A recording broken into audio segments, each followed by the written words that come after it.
C'était Aaron avec Blues en noir, ce morceau qui a fait connaître ce grand groupe de rock alternatif français. Et on reste en France pour l'instant dans la chronique de Slim Rachou. Slim, encore bonjour. Rebonjour Amina, rebonjour chers auditeurs et auditrices. Alors Slim va nous parler aujourd'hui dans sa chronique à fleur de peau d'un grand réalisateur, Luc Besson, et plus spécifiquement, bon, on va parler quand même de sa carrière, etc., Oui. et plus spécifiquement de son film sorti en 1997, The Fifth Element, le cinquième élément, son film en langue anglaise, le premier, le deuxième après Léon. Léon, exactement. Alors, le cinquième élément. Alors, le cinquième élément avec Bruce Willis, Mila Jovovich, Gary Oldman, Chris Tucker, Luc Perry et Mai Wen. Ce film est tourné avec une vivacité incroyable, un sens du show et beaucoup d'humour. C'est un film aussi dystopique et bizarrement. Exactement. Ça ressemble un peu, à part les voitures qui volent, ça arrive un petit peu en Chine, ça ressemble énormément à notre quotidien. D'ailleurs, je voulais revenir sur quelque chose, sur les cigarettes. Si vous vous rappelez, il y avait énormément de filtres et à l'époque, il n'y avait pas. Exactement, il avait, voilà. Exactement. C'est un film que je trouve très avant-gardiste. Oui. D'où il n'a pas pris une ride. Oui. Les costumes, je pense, les costumes sont faits par Jean-Paul Gaultier, le grand Jean-Paul Gaultier, et je pense que... Magnifique.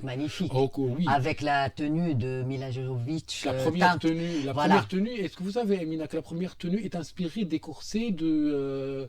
comment s'appelle la peintre de Frida Kahlo. D'accord. C'était inspiré de ça. Ce film, tous les costumes sont inspirés d'anciens vêtements. D'ailleurs, c'est un film mythologico-futuriste, vu qu'il commence en 1914 et il finit en 3019. Ce film est grandiose. Moi, je trouve que ce film est grandiose. Ce film a un univers très mode, vu que c'est Jean-Paul Gaultier avec plein de top modèles un peu partout. Les monstres sont très bien faits. N'oublions pas que c'est un film de 1997. Je l'ai revu il y a quelques jours. Il est encore dans l'air du temps, Amina. Oui, le tout du travail en 3D de l'époque, avec les voitures volantes, la ville imaginaire. Le vaisseau spatial. Le VFX à l'époque était encore... pas aussi développé qu'aujourd'hui, et pourtant. Et puis le personnage de la chanteuse qui est incarné par Mai Wen avec son costume bleu. Aujourd'hui, on l'aurait fait avec un écran vert et elle était vraiment... Est-ce qu'il vous inspire quelque chose, ce vêtement, ce personnage bleu? Bah, plus tard. La burqa afghane. Bof, moi je pensais plus au film en 3D justement où tous les personnages sont bleus. C'est très inspiré. Oui, c'est vrai, ça ressemble à... Ils se sont inspirés, je pense. Ils se sont peut-être inspirés de ça, mais Jean-Paul Gaultier s'est inspiré de la burqa afghane, de la burqa afghane, exactement, le tchador c'est noir. Et d'ailleurs, la musique de Diva Dance joue sur des notes qu'aucun humain ne peut prononcer. Exactement. Et donc ils ont utilisé aussi les machines pour créer ce chant. Très belle chanson que nous écouterons juste après votre chronique. Je pense que c'est incroyable ce film-là. Moi, l'histoire, le bien contre le mal paraît assez classique, mais elle ne l'est pas, moi je pense. Elle ne l'est pas spécialement parce que c'est un ascenseur d'émotions dans ce film, c'est un ascenseur de bonne humeur.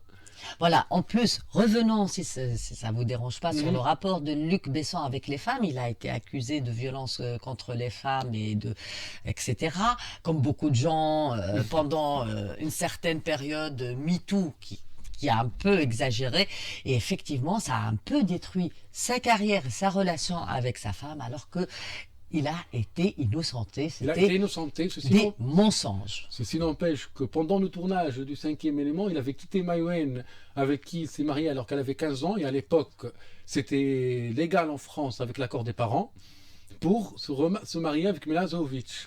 Ah bon, il n'a pas choisi les femmes les plus laides ni les moins talentueuses, parce C'est qu'elles vrai. sont toutes les deux extraordinaires. Et puis Maïwenn, aujourd'hui, elle a une carrière cinématographique extraordinaire. Exactement. Par exemple, il y a un très beau film, Mon Roi, Oui. qui parle de justement les pervers narcissiques quand c'était la mode, hein, n'utilisant pas de termes psychiatriques comme ça à la légère. Et puis, son rapport aux femmes, moi je trouve que dans son cinéma, Mais vous savez, Emina, c'est toujours une héroïne. mais vous savez, Le Grand Bleu, Mhm. Léon, le Cinquième mais élément. Léon est inspiré de sa vraie vie. Léon est inspiré de sa relation avec. Léon est inspiré de sa relation avec Maïwenn. Oui, oui, oui, effectivement. Alors les femmes sont toujours des héroïnes, mais en même temps, elles ont cette fragilité. Que le héros veut toujours sauver la femme, à part dans le film historique qui était juste après le Cinquième élément, Jeanne d'Arc. Jeanne Oui. d'Arc, oui. Jeanne d'Arc. Après, il y a le Cinquième élément, il y a Lucie, il y a Dogman, il y a Valérian, il y a le Grand Bleu, il y a Nikita, il y a Anna. Essentiellement, il y a beaucoup de femmes dans ces films. D'ailleurs, on écoutera juste après Oui. The Diva Dance Fragile, qui est la bande J'ai une son anecdote, de j'ai une Léon. anecdote, j'ai Allez-y, une on anecdote. adore les anecdotes. J'ai une anecdote. Sachant que Luc Besson adore faire des films de science-fiction, il est en tournage 2025 de films de science-fiction avec Snoop Dogg. Hein. Ah ouais. Ah ouais. Et vous avez un peu des informations sur... C'est déjà bien, j'ai glissé cette information-là, moi. Hein. Ah oui, oui, effectivement, il est très secret. Il est très Et on secret. peut revenir aussi à sa carrière cinématographique. Dans votre chronique à fleur de peau, vous revenez beaucoup sur les techniciens, les inconnus, les ombres du cinéma et qui font le cinéma. Et Luc Besson a commencé comme stagiaire, il n'avait pas le bac et il est allé sur un tournage, il leur a dit mais moi je vais faire n'importe quoi, même porter le café et c'est ce qu'il a fait. Régisseur café, et régisseur plateau. Après, il est passé de régisseur plateau à premier assistant. Il est resté longtemps en étant premier assistant avant de commencer à tourner son premier long métrage qui date de 1983. Voilà, où il était encore très jeune. très jeune. Il Et... est né en 59, du coup il a 66 ans, en 83, il était jeune. Hein. Oui, Oui. effectivement. Et aujourd'hui, il est marié, mais avec une Avec inconnue. une inconnue, il a des vit enfants. à Los Angeles. Et il est producteur, essentiellement producteur. Oui, il a produit beaucoup de films. très beaux films. Il a fermé une production, il a réouvert une autre production. Il a eu une école aussi, hein, De cinéma. de scénario et de cinéma qu'il a fermé parce qu'elle était gratuite. Et là, il est essentiellement producteur, à part qu'il tourne un grand film avec Snoop Dogg, en espérant qu'il aura le même succès que Cinquième élément, qui a eu le César de meilleur réalisateur, quand même. Hein. Et d'ailleurs, tous les films, excusez-moi, tous les films de Luc Besson Ils sont incroyables. sont incroyables parce qu'ils arrivent à être des films légers, grand public, et en même temps Beaucoup de créativité, beaucoup de profondeur, de fragilité, fragilité. de raffinement, je dis genre. Il est raffiné, c'est un réalisateur raffiné. En fait, moi je pense, c'est à mon humble avis, hein, ces films ressemblent à des spots publicitaires. D'accord, Des dans quel grands spots sens? publicitaires. Parce qu'on peut très mal non, prendre c'est pas cette mal remarque. fait. Hein. Le spot publicitaire, c'est clean. Ces films sont très clean. Très bien fait, très beau. bien fait, très clean, il n'y a rien de destroy, il y a rien de... C'est très ficelé et c'est très joli. Hein. C'est une esthétique qui est très très belle. Et d'ailleurs, moi, je pense beaucoup à Léon parce que on se rend pas compte, mais petit à petit, j'ai envie de dire, l'art est de plus en plus politique, moralisateur. Un film comme Léon aujourd'hui ne passe plus. Et d'ailleurs, il y a eu tout un drame autour, hein, Oui, parce que c'est la petite fille qui quelque part séduit. C'est une amitié amoureuse entre un adulte. Et l'enfant, un ado. Une jeune adolescente, et voilà, et ça ouvre le débat. Et c'est pour ça qu'on a essayé de l'accuser de beaucoup de choses. Il est passé devant le tribunal. De mineur, Il a est été innocenté. Voilà. Alors, Et pour moi, je ne sais pas votre avis, on pourrait en parler un tout petit peu. Il faut faire la différence entre l'homme et l'œuvre, et puis l'art est libre normalement. Exactement. Il explore le meilleur d'entre nous et dans nous et le pire aussi. Exactement. Sinon, on commence à censurer Exactement, Amina, les films exactement. d'horreur, on commence à censurer Les films d'amour, on commence à d'amour. censurer les films vaut mieux, on commence à censurer les films de guerre, les films de KPDP. Donc, comme on a Et puis censuré à un l'américaine, moment- hein, tout ce qui est lié à l'amour dans toutes ses formes est moins accepté que la violence extrême. Oui, et c'est dingue, hein. C'est dingue de le voir. L'amour est moins accepté que la guerre. Maintenant, quand on voit les films, ils sont moins libres que les films qu'on faisait dans les De années les 90, 2000. Exactement, exactement, Amina. Et du coup, je reviens un peu sur le cinquième élément. Oui, je m'étends toujours vers des sujets. Cinquième élément, parce que la bande-son est incroyable, le montage est incroyable, ça fait des chorégraphies, mais un show Extraordinaire. extraordinaire. Et je redis, c'est un film. Jean-Paul Gaultier, sur ce film-là, Ah, excellé. il a tellement excellé que ce n'est plus un créateur. C'est devenu encore plus qu'un créateur. Vous me comprenez un peu ou Ce pas? film-là, sans Jean-Paul Gaultier, je sais pas. Hein, Il ne serait pas aussi bon, je pense. Sans la direction artistique et le costume de Jean-Paul Gaultier, je ne sais pas s'il serait aussi bon. Moi, je trouve que ce réalisateur, c'est un esthète. C'est un Il esthète. sait C'est un s'entourer esthète. des bonnes personnes. Exactement, exactement. Et moi, je pense que toute notre génération a vu ce film. C'est la nouvelle génération qui devrait le voir, et c'est pour ça que j'en parle. Parce que, d'ailleurs, il est sur YouTube, hein. Je dis à toute nouvelle génération, regardez ce film, vous allez voir, il est dans l'air du temps. Vous avez l'impression qu'il est sorti l'année dernière. Oui, mais c'est ça l'art, hein, C'est parce ça, que hein. voilà, c'est une belle œuvre d'art Une ne belle œuvre d'art, vieillit une pas magnifique œuvre d'art qui ne vieillit pas. et qui est un peu plus complexe que ce qu'on produit en ce moment, parce qu'aujourd'hui des films comme ceux de Luc Besson, on va presque dire que c'est de l'expérimental, hein, Oui. tellement on est rentré dans une Mais on ère. dépense plus autant d'argent aussi sur des films, hein. Oui. Il y a aussi ça, on dépense plus autant d'argent sur des films, on dépense plus autant d'argent sur des clips, on Sur les dépense scénaristes. sur les scénaristes. Donc il y a ce problème-là un peu partout dans le monde, hein. Pas en Tunisie, on le sait, mais un peu partout dans le monde, il y a ce problème-là. Et du coup, on n'a plus de show-off comme ça, des films à show comme ça. Et le 3D va détruire un peu le cinéma, moi je pense, hein.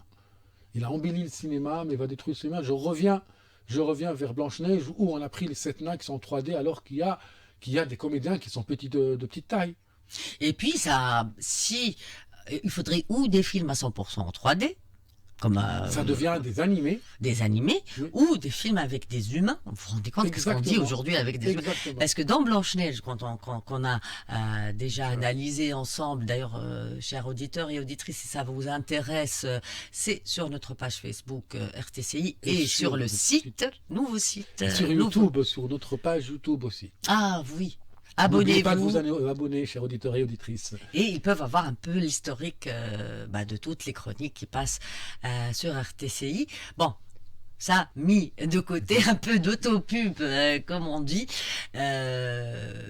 Et j'ai oublié ce que j'étais en train de dire. Voilà. On parlait de Blanche-Neige. Voilà. Blanche-Neige, on voit dans les scènes avec les nains qu'elle a du mal à interagir avec eux parce qu'elle ne les voit pas. Bien sûr. Et c'était gratuit, ça servait à rien. Même s'ils sont mignons, hein. Après, il y a des vrais nains et on aurait pu le faire. Et le cinquième élément, même les monstres, c'est des vrais monstres. Avec des effets spéciaux incroyables, un maquillage incroyable, des costumes incroyables, des décors. Tout est dans le show, tout est dans le show. Et c'est un film vraiment à voir. Oui, et bien sûr, Mila Jovovich, extraordinaire avec Incroyablement. ses cheveux orange. Elle était sublime, Lilou. Lilou. Voilà, donc quelque chose de plus sur Luc Besson? Non, je préfère. On attend le film 2025. avec Snoop Dogg. Ah oui, je l'adore Moi celui-là, aussi. je l'adore. Une des figures, c'est une star qui fait quelque chose de sa vie, parce qu'on en a marre un peu des stars qui font rien, qui sont Exactement. juste des stars. Mais ça commence à finir, hein. Exactement. Kim Kardashian s'est fait huer lors d'un match de football américain. Hein. On commence à en avoir un peu. Parce que c'est une Kim Kardashian, c'est personne. Oui, elle n'a Elle aucun sait rien talent, faire. rien. Et elle est C'est un pas- peu folle aussi, hein. C'est pas Après, très beau. c'est son truc, Mode, hein. dans ses émissions, elle frappe tout le monde. Enfin, Oui, c'est pas. elle veut être une diva sans l'être. Voilà, revenons à l'histoire du cinéma, revenons à Luc Besson. tous ces films sans avoir, moi je n'arrive pas à savoir, est-ce que je préfère Léon, Le Grand Bleu, Le Cinquième Élément. Oh, ben c'est une chose. Nikita. Taxi. Ah oui, Taxi, on oubliait les Taxis 1 et 2, oui. qui est d'un humour extraordinaire. Incroyable. Et c'est les seuls films. Et c'est des films qui ont eu un succès monstrueux aux États-Unis aussi, ce qui est rare pour un film français. Hein. Et d'ailleurs, ils ont essayé de refaire Taxi, ça n'a pas, Non. ça a pas vraiment marché. Alors, pour nos auditeurs, c'est un morceau qu'il est rare de passer, de Diva Dance, qui fait partie du film la plus belle chanson du cinquième élément, c'était en 97, suivi de Fragile. Cette fois, j'ai choisi Sting et Stevie Wonder pour changer un petit peu. Le morceau qui a accompagné Léon. Merci beaucoup, Slimane Choul, pour cette chronique. Merci à vous, Amina. Nous, on se retrouve la semaine prochaine. 12h30, tapante comme d'habitude. Et merci aussi pour votre aide pour la playlist. On écoute The Diva Dance from the Fifth Element.